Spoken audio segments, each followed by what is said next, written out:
Dear God, I just want to thank you for this opportunity to come here and worship with the rest of the college. And I just want to pray for Dr. Pawalki and the words that he has to speak to us today, and just that the students will really be able to take it to heart and be able to apply it to their daily lives. Amen. All right. Hi, I'm Hannah Ukrainitz, and I'm the vice president of the high school. And today I'll be reading from 1 John 4, starting at verse 7. Beloved, let us love one another, for love is of God, and whoever loves has been born of God and knows God. Anyone who does not love does not know God, because God is love. In this, the love of God was made manifest among us, that God sent his only Son into the world so that we might live through him. In this love, not that we have loved God, but that he loved us and sent his Son to be the propitiation for our sins. Beloved, if God so loved us, we also ought to love one another. No one has ever seen God. If we love one another, God abides in us, and his love is perfected in us. This is the word of the Lord. You can all sit down now.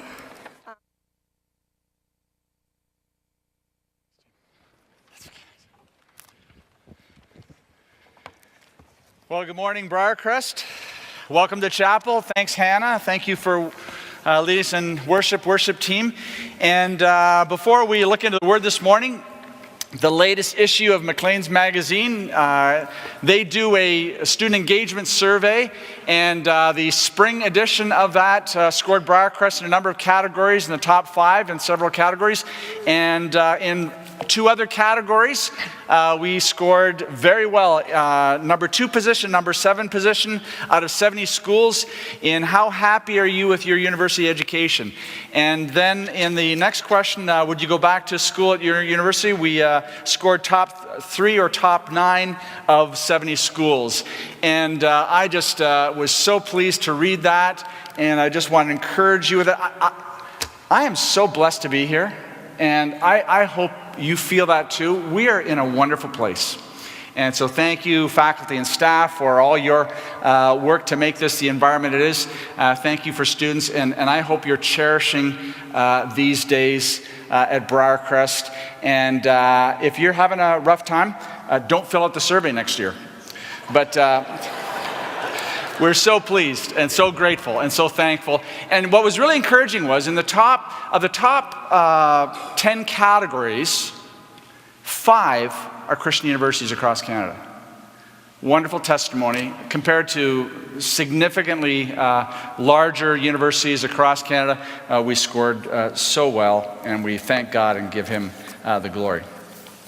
Well, it was September 1981, and I had just arrived at the Dallas-Fort Worth airport. And I don't think I'd even ever had hailed a taxi before, but I got in a taxi and told the taxi driver I was going to 3909 Swiss Avenue. The first thing the taxi driver says, "Ooh, I don't like to go to that part of Dallas." You don't? Well, that's where I'm going. I was going to Dallas Theological Seminary. And when I finally got down there, I didn't realize that the Dallas-Fort Worth airport was really close to Oklahoma. But when I spent a month's worth of food allowance with that taxi drive, I just put my 1 suitcase and 5 boxes of books on the side of the campus and looked for an administrative building to find out where I should go. When I finally found administrative offices, and I was there early, my policy is you're not 10 minutes early or 15 minutes late, and so I was there like 3 days early. But I was sort of figuring out the lay of the land, and the first question is, well, where's your gear? Where's your stuff? And I said, well, it's on the side of the road. Get it off the side of the road, get it over here right now. Well, it's my second welcome to Dallas Seminary. See, Dallas is a little oasis, a beautiful oasis, surrounded by, at least at that time, 3 very disadvantaged communities characterized by crime, gang activity, drug. It was a very depressed, discouraging context that surrounded the school. And so I got my stuff and got myself settled into housing arrangements that had been made. And when I landed there, and for my first several weeks, my experience at seminary was extraordinarily positive. But those first number of weeks, actually the first few months, were very lonely months. And when I came here to school, I could come with a friend, and I was quickly grafted into community, and my assimilation into this environment was very rapid, very, very positive. But candidly, as I moved into Texas, it was a different world. And as much as we may like to vacation in the States, when you're in a different context, you notice how it's unfamiliar. And when we're removed from our support structures, and when we're removed from friends and from family, and some of you had this experience when you first came here, you feel this sense of isolation. You may be surrounded by hundreds of people, but you feel this sense of isolation. And we know that we need human relationships. Even if you are an introvert and you are energized by time alone, you still need relationships. You still need friends. That's the way we're wired. That's the way we've been created. And we know that chronic loneliness can set into motion all kinds of physical implications. There have been numerous empirical studies that have linked loneliness to risk of cancer, to stroke, cardiovascular disease, substance abuse, and suicide. So it's real. We know it's real. Now, the subject of the whole social psychology and interpersonal relationships, it's huge. It's a bottomless well. We have attribution theory, we have cognitive dissonance, we have drive theory, we have elaboration likelihood model, we have evolutionary psychology, we have observational learning, we have schematic theory, we have self-perception theory, we have self-verification theory, we have social comparison theory, we have social exchange theory, we have social identity theory, we have systems justification theory, we have terror management theory. How many of you are doing your master's thesis on terror management theory? We have all these different theories, triangulation, all these different ways of trying to explain the complexities of human relationships. It's an ocean of inquiry. But if we were to look at the most unifying, true observation of how we're created, we'd anchor ourselves in the scriptures, starting in Genesis, to discover that God made us in his image, and part of that creation was that we were made as relational beings, because you see, God is a relational being that eternally exists as Father, Son, and Holy Spirit, an eternal community, a mystery that stretches our minds, but that is who God is, and he creates us in his image with this need, not just, it'd be cool to have a friend, no, with this need for social engagement, for social attachment, for social connection. And then as we introduce the fall, we set into motion all kinds of consequences, but at the foundation of all those consequences is this severing of relation, the strain of relation, both with God and with one another. And throughout the Old Testament, we have this emphasis on community and Israel. And then we come to the New Testament, and we have Jesus speaking about love and the significance of love and how it's the first and the most uniting of the commandments. And Jesus' disciples, his followers, in the context of relationships. And then we come to the epistles, it's the Acts and the epistles, and we see this tremendous emphasis upon fellowship. This ongoing emphasis on community, engagement. And we see how love is fleshed out in the rest of the New Testament through these one another, some 66 different one another's. Encourage one another, support one another, bless one another, serve one another, confront one another, teach one another. All these one another's, which are really applications of this whole principle of loving one another. And so love brings us together in romantic relationships. Love brings us together in family relationships. Love brings us together in friendship relationships. Love is the theme of more movies, more books, more poems, more songs imaginable. Because we all long for relationship. And in these last few weeks, we've been talking about discipleship themes. And so I want to talk about fellowship and relationship and its significance. And next week we're going to continue it by talking about navigating conflict. But today I want to talk a little bit about love, and I want to read to you the passage that you most often hear at weddings. But I want us to make some critical observations as we derive some biblical insights as to what exactly love is. Look at 1 Corinthians chapter 13. And Paul says, if I speak in the tongues of men and of angels, but have not love, I am a noisy gong or a clanging cymbal. And what is Paul saying here? He says, unless I have love in my speech, I have nothing. And so love is something we communicate. The tongue is a powerful instrument. It can be used for good, it can be used for ill, it can be kind, it can be critical, it can be sarcastic, it can be sympathetic. And if we don't have love in our speech, Unless I have love in my speech, I have nothing. If we don't have love in our speech, we are a noisy gong or a clanging cymbal. The words I love you matter. And of course, implied in all this is the packaging. When we speak, we have the capacity and the power to communicate love and support and kindness and care, and we also have the capacity to communicate unkindness and harshness and evil. And Paul here says, unless you've got love in the way you communicate, if grace isn't dripping off your tongue, if kindness isn't a part of your conversation, you're just banging on a piece of tin. He continues. He says, and if I have prophetic powers and understand all mysteries and all knowledge, and if I have all faith so as to remove mountains, referring back to Jesus' teachings, but have not love, I have nothing. Unless I have love in my knowledge, I have nothing. Now, knowledge is a curious thing because as we get to know one another in relationships, sometimes those unique qualities in another person, those little idiosyncrasies, they draw us and they attract us and they make us laugh and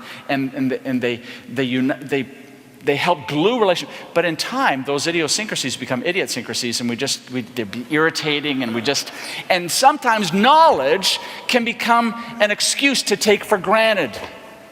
And that familiarity becomes it develops a laissez-faire relationship. And in marriage, but in all kinds of relationships, where that knowledge, that deepening knowledge actually becomes an excuse to let love evaporate. And Paul says, don't let that happen in love. Knowledge needs to be filtered through love. And so your knowledge should allow your love relationship to grow deeper and more meaningful, your friendship to grow richer and more significant. It's not an excuse to take each other for granted. It's not an excuse to become easily irritated with each other. Unless you have love in your speech, you've got nothing. Unless you have love in your knowledge, you've got nothing. And then he goes to a third category. Look at verse 3. And if I give away all I have, and if I deliver up my body to be burned, but have not love, I gain nothing. Tremendous sacrifice. And then he teases this theme out a little bit more. He says, love is patient and kind. It does not envy or boast. It's not arrogant or rude. It does not insist on its own way. It's not irritable or resentful. It does not rejoice in wrongdoing, but rejoices with the truth. Love bears all things, believes all things, hopes all things, endures all things. And so what's he saying here? Unless I have love in my actions, I have nothing. I can sacrifice my very life, but if I don't have love in my actions, I have nothing, Paul says here. Because you see, love gives. Love acts. Love demonstrates. And that's why love can be commanded. Listen, let me talk about, I think, one of the most unbiblical cultural values we have, or cultural misunderstandings we have. And that is this crazy, wild, unbiblical notion that love is an emotion. Now, love can involve emotion. And the scriptures talk about the mystery of romance and the mystery of a man with a maiden and the beauty of that. But love is so much bigger than an emotion. And we talk about emotion, how we fell into it, and I fell out of it. And it's sort of this thing that descends on us for which I have no control. I'm in love with her. I'm in love with him. I couldn't help myself. And it's like this narcotic. That's not biblical love. Biblical love may involve emotions, but oftentimes the person you love the most, you can be angry with. We talked a bit about that, ambivalence, right? That two conflicting emotions can exist at the same time. Love is so much bigger. Love decides. Love acts. We talked about that last week when we talked about evangelism, and we used that analogy of how character-based people do the right thing and then feel good about it afterwards. Emotional-based people wait to feel good about it before they do it. And if they never feel good about it or never feel like doing it, they never get around to it. Jesus can command us to love. The scriptures can command us to love because it can be obeyed. And so whether you feel it or not, love can be acted upon because love is an action. It can involve emotion, but it's something so much bigger and so much larger than just an emotion. Now, I want to identify these core biblical foundations to love. But I want to add some human insights. The scriptures give us a foundation for understanding love, but then we've given a lot of thought to the complexities of how that principle is fleshed out and how that's lived out. So let me just pick one area of investigation. Best-selling author Gary Chapman, in his work, The 5 Languages of Love. And he talks about how to show love to each other. And in this particular piece that he's put together, he talks about how in marriages, for example, and I'll use a marriage example a number of times here because many of us are married, or for those of us that aren't, many of us will one day be married. And he says how a lot of couples, they actually feel love for each other, but they feel like they're in a loveless relationship. And Chapman's thesis is because they've not learned each other's language. So he talks about 5 languages of love. He talks about words of affirmation. Actions don't always speak louder than words for people whose language is, or love language is verbal affirmation or words of affirmation. And people like that, people who speak that language, need to hear "I love you," and they need to hear why they're loved or why they're appreciated or why they're valued. Certainly in the marriage relationship, but some of you are wired this way. Maybe you're an athlete, maybe you're in theater arts, and those words of affirmation so fill you with encouragement, and you soar because you're wired that way. Conversely, a harsh word, harsh criticism, or unkindness just puts you in the dumps.